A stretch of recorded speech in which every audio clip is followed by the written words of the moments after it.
There are roads in life, well-paved and endless, that we drive down without ever realizing we're not actually moving.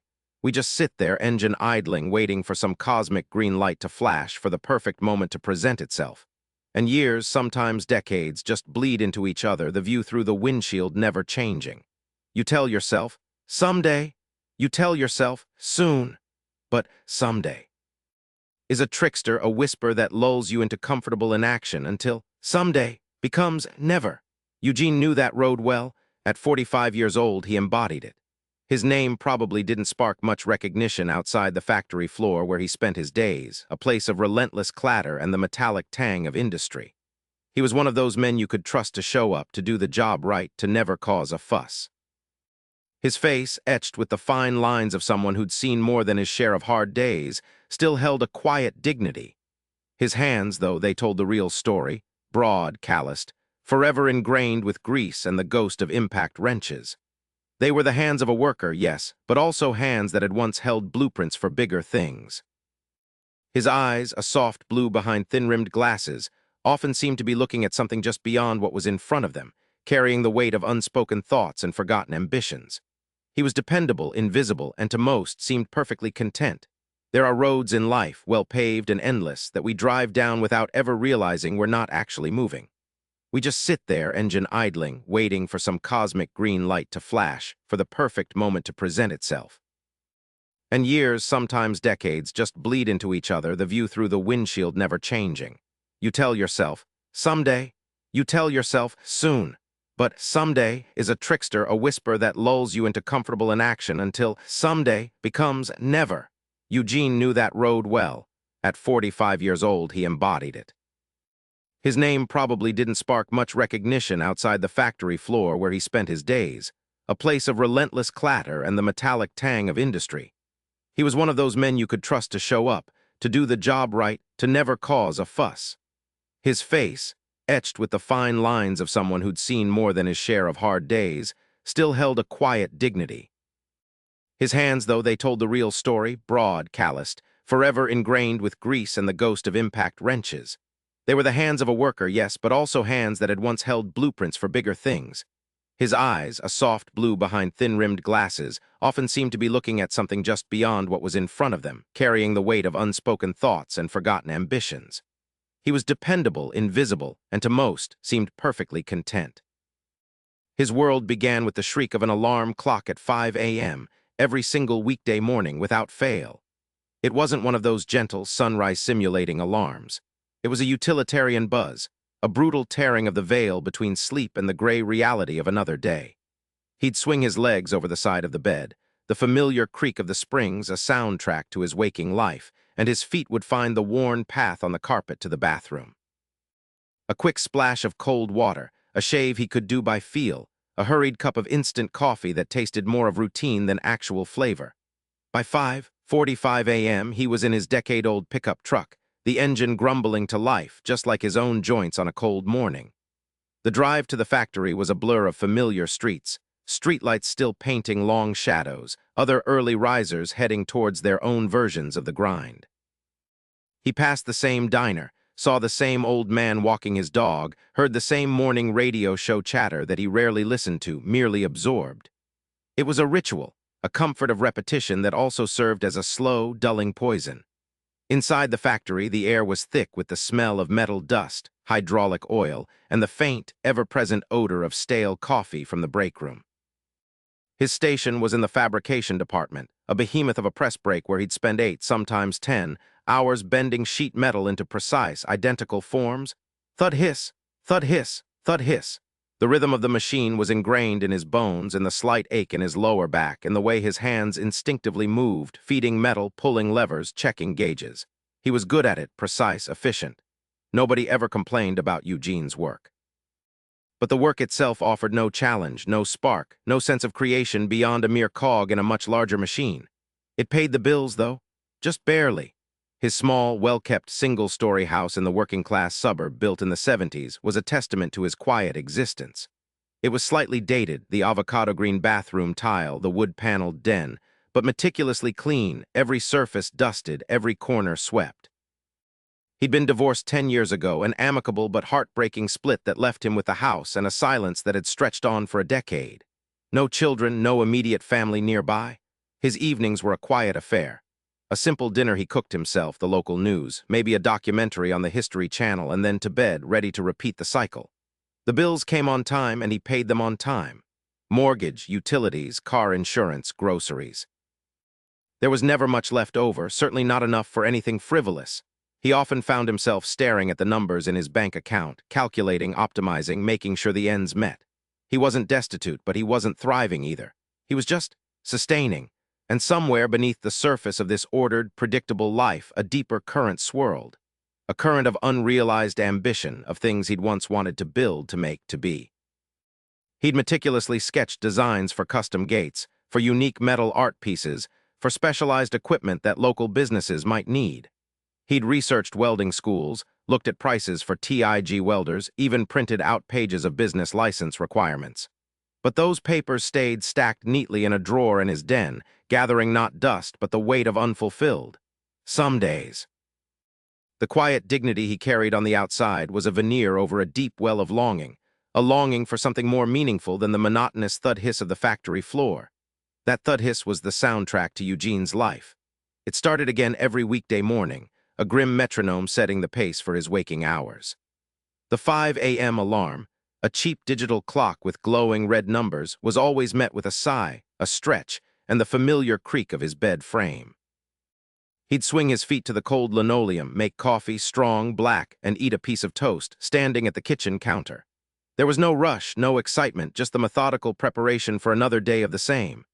He'd drive his 10-year-old sedan, carefully maintained, through the pre-dawn quiet, past sleeping houses that looked just like his. The factory parking lot was already half full, headlights cutting through the gloom. Punching in was a mechanical action, an extension of the repetitive tasks that awaited him. For 8 hours, sometimes 10 with overtime, Eugene was a cog in a large machine. He operated a stamping press, fed sheets of steel, pushed buttons, watched gauges, and performed quality checks. His movements were efficient, honed by years of repetition, almost thoughtless. His mind, however, often drifted. It wasn't that he hated the work. It provided for him, kept the lights on, put food on the table. But there was a hollowness to it, a vast empty space where passion or purpose should have been. The hum of the machinery, the smell of oil and metal, the predictable rhythm of the production line, it all became a kind of white noise that muffled the insistent whisper of his own unlived life. He'd catch himself sometimes staring at a particularly intricate piece of stamped metal, and his mind would wander to the precise lines of a custom gate he'd sketched, or the clean welds of a unique bracket he'd imagined. He could make things, truly create them, if he just pulled the trigger. That was the phrase that haunted him. If he just pulled the trigger. The drawings in his den weren't just papers. They were fragments of a future he'd envisioned. A different Eugene, one who woke up with a spark in his eyes, eager to get to his own workbench, to bring a design to life with his own hands. He'd saved up a decent chunk of money over the years, carefully setting aside every spare dollar. Enough to buy a good welding rig, certainly. Enough to rent a small workshop if his garage wasn't suitable. Enough to cover his bills for a few months while he got started. The resources were there. The will, it seemed, was not. I need to save more, he'd tell himself, even though his savings account was healthy. The market isn't right, he'd muse, despite local businesses always having small, custom fabrication needs. I need to learn more first, he'd rationalize, despite having years of factory experience working with metal and a natural knack for mechanical precision. I'll start next year. That was the grand lie, the most potent spell he cast upon himself. Next year. It had been next year for over a decade. He debuilt an entire mental fortress of excuses, brick by painstaking brick, to protect himself from the perceived failure of actually trying. The truth, a cold, hard knot in his gut, was that he was terrified. Terrified of failing, yes, but even more terrified of succeeding and then not being good enough to maintain it. It was safer. His inner voice reasoned to stay exactly where he was, quietly dependable, a good listener, never complaining, seemingly content with his routine. He de-perfected the art of invisibility, a ghost in his own life, passing through his days untouched by ambition's fire, his dreams gathering dust not in the drawer, but in the deepest, most guarded chambers of his heart. The quiet dignity he presented to the world was an armor, protecting a core of regret for missed opportunities. A silent lament for the man he might have been, for the things he might have built. Every monotonous thud hiss of the factory floor was a reminder of the rhythm of a life he didn't quite choose, but allowed to choose him. The factory floor, usually a symphony of clanking and whirring, had a strange, almost reverent quiet that Tuesday morning. Not silent, never truly silent, but hushed. A subtle shift in the air, like before a storm, permeated through the aisles of machinery. Eugene felt it first in his hands, a faint tremor that wasn't from the vibrating steel. He was feeding sheet metal into the press, the rhythmic thunkus a familiar heartbeat of his existence. He glanced up, his eyes, usually focused on the task, now scanning the faces of his colleagues. They too had stopped, or at least slowed their pace, their expressions a mix of confusion and apprehension. Then came the announcement, echoing from the rarely used PA system, distorted by static but piercingly clear in its intent. "Attention all personnel, please report to the main assembly floor for an important announcement from management. Immediately." The words hung in the air, heavy and final. This wasn't a safety drill. This wasn't a production update. This was different. A cold dread, a veteran factory worker's instinct, coiled in Eugene's stomach. He wiped his hands on his worn overalls, a familiar ritual, but this time it felt like an act of futile preparation. They gathered, a sea of blue and gray uniforms beneath the harsh fluorescent lights of the main floor. The plant manager, a man usually known for his booming laugh, stood solemn-faced beside a corporate suit no one recognized. The suit began to speak, his voice flat, devoid of emotion, filled with the usual buzzwords. Restructuring, market adjustments, unavoidable decisions. Eugene listened, but the words blurred like the distorted PA system. He watched the faces around him, shock, anger, some openly weeping. He saw men who had worked here for 30 years, their lives tied to the fate of this plant, suddenly looking lost, adrift. And then came the hammer blow, sharp and precise. Effective immediately, the entire fabrication department will be phased out over the next 3 months. Eugene felt a jolt, not entirely of surprise, but of a different, more profound kind of impact. His department. His life. For a fleeting moment, the old panic flared, the familiar tightening in his chest, the thought of lost income, the scramble for another job. But just as quickly it subsided, replaced by a strange, almost startling clarity. He looked at the manager's grim face, then at the suit, so detached, so far removed from the lives he was upending. His gaze drifted past them, through the vast, impersonal space of the factory, and then slowly inward. The thunk hiss of the machinery, once the rhythm of his life, now sounded like a mocking dirge. The realization hit him with the force of a physical blow, yet it was silent, internal, utterly devastating. He wasn't just being laid off from his job. He had, in effect, been laid off from his own dreams for years, by his own inaction, the perfect moment. He'd been waiting for the savings to be just right, for the market to align, for his skills to be utterly flawless, was never going to come. It was a phantom, a self-imposed prison warden guarding a gate that was always unlocked. He saw it all, suddenly and starkly. The sketches in his drawer, the hours spent researching equipment he never bought, the quiet discussions about someday, with no actual plan. This wasn't an end. This was the final, undeniable push. The universe, in its cruel wisdom, had decided he'd waited long enough. That night, the small, well-kept house in the working-class suburb felt impossibly vast, hollowed out by the day's events. He went through the motions, heated a can of soup, sat at his kitchen table, but the food tasted like ash. Sleep wouldn't come. His body ached with a fatigue that had nothing to do with physical labor, a deep, bone-weary exhaustion of the soul. At 3 a.m., the world was a silent, black canvas outside his window. He lay in bed, staring at the ceiling, every beam and shadow a stark reminder of the choices he had and hadn't made. The brutal honesty of the early morning hours was a scalpel, peeling back layers of self-deception. What had his life become? A perfectly contained, perfectly predictable routine, a series of days indistinguishable from the last, punctuated only by the occasional bill. He saw himself vividly as that ghost in his own life, passing through his days untouched by ambition's fire, his dreams gathering dust not in the drawer but in the deepest, most guarded chambers of his heart. Regret, a cold, heavy blanket, settled over him. Not just for the lost job, but for the lost years. A decade. A full decade of someday-s that had melted into never. He had built an entire fortress of excuses, brick by painstaking brick, to protect himself from the perceived failure of actually trying, only to realize that the greatest failure was the failure to try at all. He had been so afraid of tripping, he'd forgotten how to walk. The fear of failure, he now saw, was a mirage, The real fear should have been the quiet despair of a life unlived.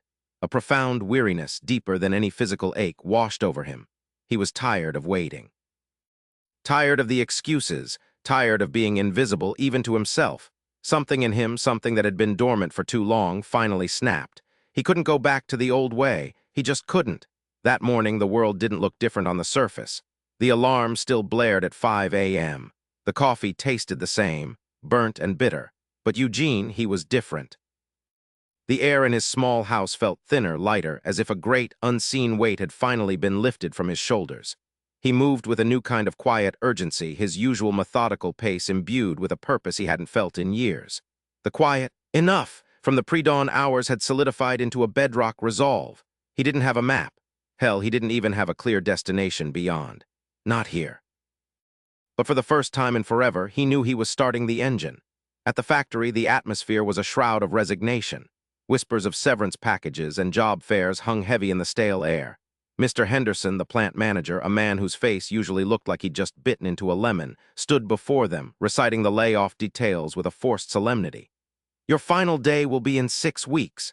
Severance packages will be distributed based on tenure. Eugene listened, but the words seemed to float past him like leaves on a river. He heard the dollar amount, the weeks of pay, and instead of the usual knot of panic in his gut, a startling clarity settled. This wasn't a tragedy. This was his marching orders. This was the universe, finally, kicking him out of the nest he'd meticulously built out of comfort and fear. The perfect moment, he finally understood, wasn't something you waited for like a bus. It was something you built brick by sweating brick, starting now, today. He went through the motions of his shift, welding seams, stacking metal sheets, his hands moving with an practiced automatism that left his mind free. His thoughts weren't about the next job application or how to stretch the severance. They were about amperage and electrode types, about duty cycles and the precise angle of a T-joint. He saw the world through a new lens, not of scarcity, but of possibility. He wasn't looking for another cog in another machine. He was looking for the raw materials of his own machine. That evening, after a quick, solitary dinner, Eugene bypassed his usual armchair and the droning TV. He walked straight to his small, cluttered garage. It was a tomb of forgotten projects and good intentions, a monument to someday. Tools lay scattered and dusty. Boxes of old tax documents and seasonal decorations were piled against the walls. A decade ago, this space was supposed to be his forge, his workshop.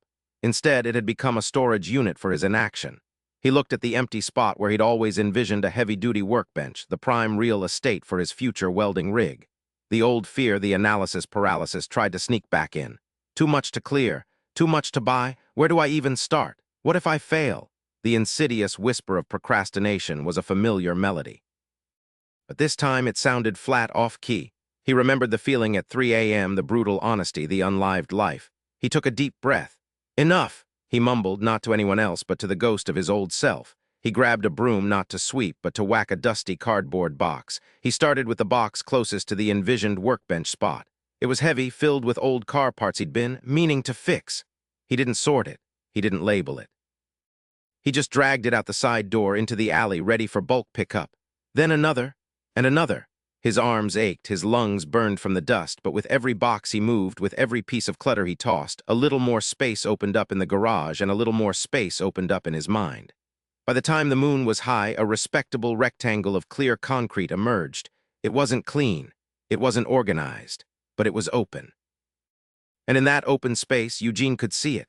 Not the perfect, gleaming workshop of his dreams, but the raw, unpolished beginning.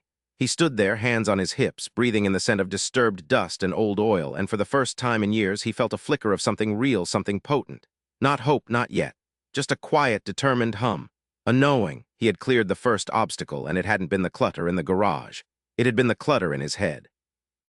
Tomorrow, he thought, staring at the empty patch of concrete, tomorrow the welding rig. Not someday. Tomorrow, the morning light filtered through the garage window didn't illuminate the usual clutter. It fell on a patch of bare concrete, startlingly bright. Eugene opened his eyes. For a split second, the old habit of dreading the factory whistle tried to reassert itself, a phantom limb reaching for a life that was already dissolving. But then he remembered the open space, the ache in his shoulders from the night before, and the quiet, solid vow he'd made. Not someday. Today, he felt it in his chest, a peculiar thrum. It wasn't the jittery panic he expected, nor the rush of pure joy. It was closer to the feeling of a heavy chain finally unspooling after years of being coiled tight. A raw, nervous energy that demanded movement. His severance pay, which had sat untouched in his bank account, a cushion for the next inevitable factory job hunt, now had a new, urgent purpose. The old Eugene would have started a new spreadsheet, comparing models, reading endless reviews, looking for the perfect deal, convincing himself he needed to save another few months. But that Eugene was a ghost. This Eugene, the one who'd woken up with dust in his throat and a newfound resolve, drank his coffee standing at the kitchen counter. He didn't check the news. He didn't flip through old catalogs. He just pulled out his phone, opened a search browser, and typed in, "Welding supply store near me." He found one barely 20 minutes away, a place called Metal and Arc. That promised a Saturday morning opening. The drive there felt different. His old sedan hummed along familiar streets, but Eugene saw them with a strange clarity, as if the world had suddenly sharpened its edges. A small business, a landscaping truck, a worn-down diner, each one a potential customer, a piece of a future he was no longer just dreaming about. A knot tightened in his stomach. What if he was making a colossal mistake? What if he spent his nest egg on a pipe dream? The old questions, the old fears, swarmed like gnats. He squeezed the steering wheel, knuckles white. Just drive, he told himself. Just get there. Stepping into Metal and Arc was like entering a cave of industry. The air hummed with the ghosts of cut metal, ozone, and acetylene. Rows of gleaming torches, massive tanks, and intricate machines lined the shelves, an intimidating array of tools. The old Eugene would have frozen, overwhelmed, maybe bought some safety glasses and promised to come back, when he knew more. The new Eugene felt a different kind of fear, a primal surge of inadequacy, but beneath it, a current of sheer determination. He didn't need the most advanced TIG welder, nor did he need a cheap toy. He sought out a seasoned-looking salesman with a grease-stained apron. "Looking for an entry-level MIG?" Eugene stated, his voice a little rougher than usual. "Something reliable for small fabrication." He listened, asked targeted questions, the research he'd done for years finally paying off in real time. He picked a solid, mid-range machine, one that felt right in his gut, not just on paper. The transaction was swift. The weight of the box as he carried it out to his car, awkwardly maneuvering it into the back seat, felt less like a burden and more like a heavy, significant promise. It was real. It wasn't a sketch or a tab on his browser or a line item in a fantasy budget. It was solid steel and copper, humming with potential. He drove home slower, carefully, as if transporting something precious and fragile, which, in a way, he was. Back in the garage, the empty concrete patch seemed to beckon. He wrestled the box out of the car, grunting with effort, and laid it down in the designated space. He didn't spend hours cleaning the rest of the garage, didn't fret over proper ventilation yet, didn't line up every tool just so. He just cut open the box, pulled out the sleek gray Andred machine, and followed the quick start guide, his hands surprisingly steady. He hooked up the gas, threaded the wire, clamped the ground. He found a scrap piece of metal, a rusted bracket he'd meant to fix 10 years ago, and put on his new helmet, the dark visor flipping down with a satisfying thwack. His heart hammered against his ribs. This was it. The first spark. The first breath of life into a dream he'd kept locked away. He pressed the trigger. A hiss, a blinding flash, a sputter. A tiny, ugly, lumpy bead of metal appeared on the scrap, barely sticking. It was far from perfect. It was clumsy. It was a mess, but it was there. He had made it. He had created something. And in that moment, the dust, the fatigue, the fear all receded. He was no longer waiting. He was doing. The first ugly bead was a triumph. The second, a confirmation. The third, a sputter of hope. But the one after that, and the one after that, quickly became a landscape of disappointment. Eugene spent the next hour laying down line after lumpy, porous line, each one worse than the last. He adjusted the settings, changed his angle, slowed his speed, sped it up. Nothing. The metal looked like a toddler had tried to glue glitter to it. His arm ached from the unfamiliar weight of the torch. His eyes stung from the constant flashes, even through the darkening lens. By the time he finally unplugged the welder, the initial rush had evaporated, replaced by a dull ache of frustration and a creeping sense of inadequacy. He looked at the mangled scrap metal, a monument to his clumsiness. The garage felt colder, heavier. He didn't sleep well that night, his mind replaying the spitting, sizzling sounds, his body still tense from holding the torch. The next evening, the welder in the garage seemed to mock him. His shift at the factory had been particularly long and tedious, the familiar drone of machinery now laced with the undercurrent of impending layoffs. All he wanted to do was eat his dinner, sit on the couch, and stare at the television. The thought of wrestling with the stubborn metal, of facing another hour of failure, was profoundly unappealing. He hovered by the garage door, his hand on the cold doorknob, debating. Just for tonight, he reasoned, one night won't hurt. But then a sharp memory. The decade of one nights, that had become a lifetime of some days. He gritted his teeth, pushed the door open, and flicked on the single bare bulb. The battle wasn't just against the metal, it was against himself. Days turned into a grueling rhythm. Factory by day, garage by night. His arms grew weary, his back perpetually stiff. The air in his small garage, even with the door cracked, often felt thick with fumes. He learned to appreciate the silence of his work, broken only by the hiss and pop of the arc, the hum of the machine, the occasional clang of dropping a tool. But the progress was agonizingly slow. He'd spend an hour making a dozen welds, and maybe one or two would be passable, though still ugly by any professional standard. He'd burn through a piece of metal entirely, leaving a gaping hole where a join should have been. He'd get cold lap, where the new metal just sat on top of the old, refusing to fuse. Each mistake felt like a confirmation of his fears, a voice in his head whispering, "See, you're not cut out for this. You should have just stayed in your lane." One evening, after nearly 2 weeks of this relentless grind, he hit a wall. He'd just finished a series of welds that looked less like structural joins and more like bird droppings. His hands trembled, not from cold, but from sheer exhaustion and a deep, gnawing despair. He pulled off his helmet, the sudden brightness of the garage light stinging his eyes. He sat heavily on an overturned bucket, staring at the beautiful, sleek machine that now felt like a cruel trick. "What am I doing?" He muttered aloud, the words tasting bitter. "I'm wasting my severance. I'm too old for this. I should just be looking for another damn factory job, get back to something I know, something safe." He leaned forward, burying his face in his calloused hands. The old Eugene, the man of someday, was staging a furious comeback, armed with logic and self-doubt. He felt the cold dread creep in, the familiar paralysis, the urge to just give up, admit defeat, and retreat to the comfortable misery of the known. He pictured himself going back to a different production line, the same four walls, the same clocking in and out, the same quiet, invisible existence. It was a dark, suffocating vision. But then another image, sharper, more immediate, burned through the gloom. The HR manager standing by the conveyor belt, her face grim as she read the layoff notice. The stunned silence. The sudden gut-wrenching realization that he hadn't just lost a job. He had, for years, been allowing himself to be laid off from his own potential. He remembered the anger not at the company but at himself, the quiet, steel-hard resolve that had sparked to life in that moment. No more waiting, no more someday. He lifted his head. His eyes were red, but there was a flicker in them, a stubborn spark. He wasn't going to let that old ghost win. Not now, not after he'd finally taken the first damn step. He stood up slowly, his joints protesting. He didn't feel inspired, not in the glowing, movie montage way. He felt a dull, enduring stubbornness. A simple, animal refusal to quit. "Just one more," he grunted to the empty garage, picking up a fresh scrap of steel. "Just one more decent bead. That's all I need tonight."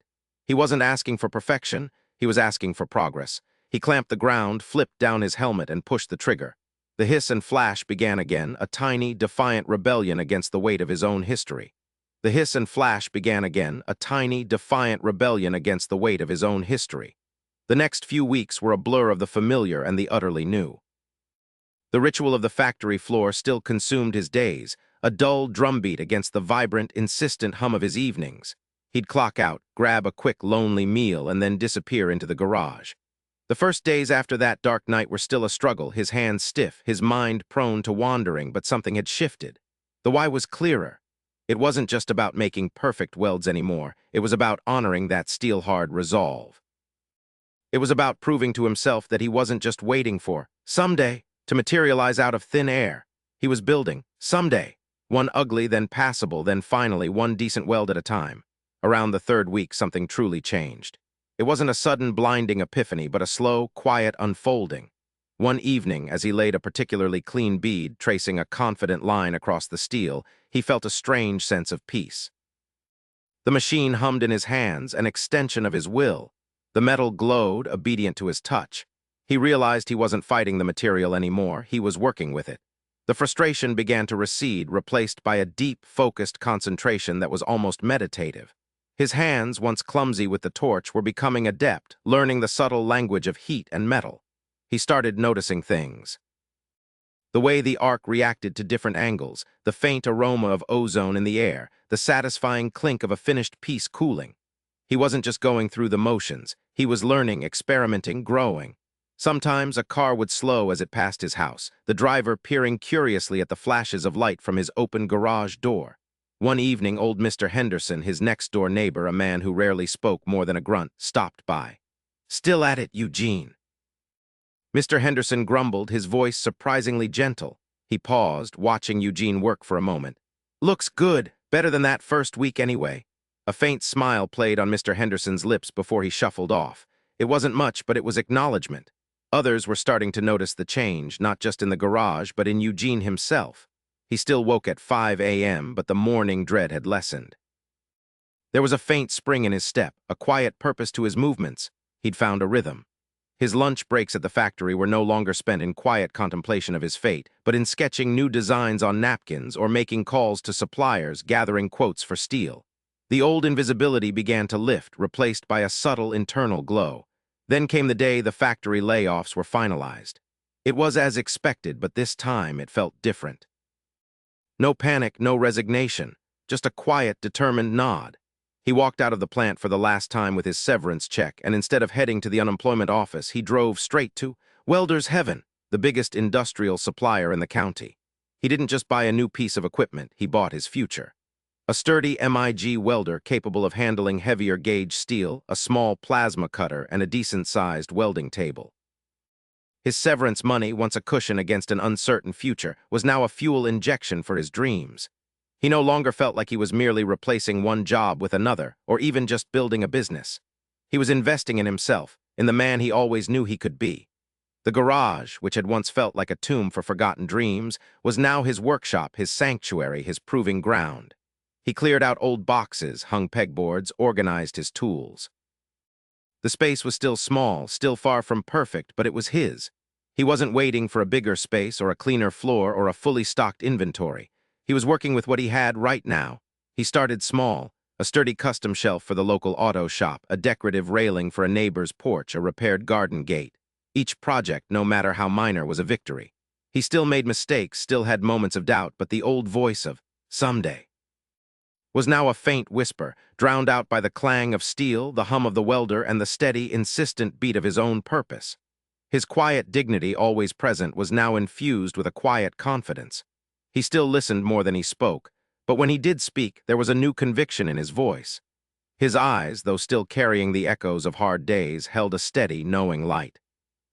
He was still Eugene, the methodical, dependable man, but he was also Eugene, the man who finally dared to build his own path. He wasn't waiting for the perfect moment anymore. He was forging it, piece by shining piece. Days bled into weeks and weeks into months. The hum of Eugene's welder became a familiar evening serenade in the quiet suburb. Neighbors, accustomed to seeing him drive off to the factory each morning and return each evening, began to notice a difference. It wasn't just the small pickup truck with his business name crudely stenciled on the side that occasionally sat in his driveway, or the faint scent of metal dust that drifted from his garage. It was Eugene himself.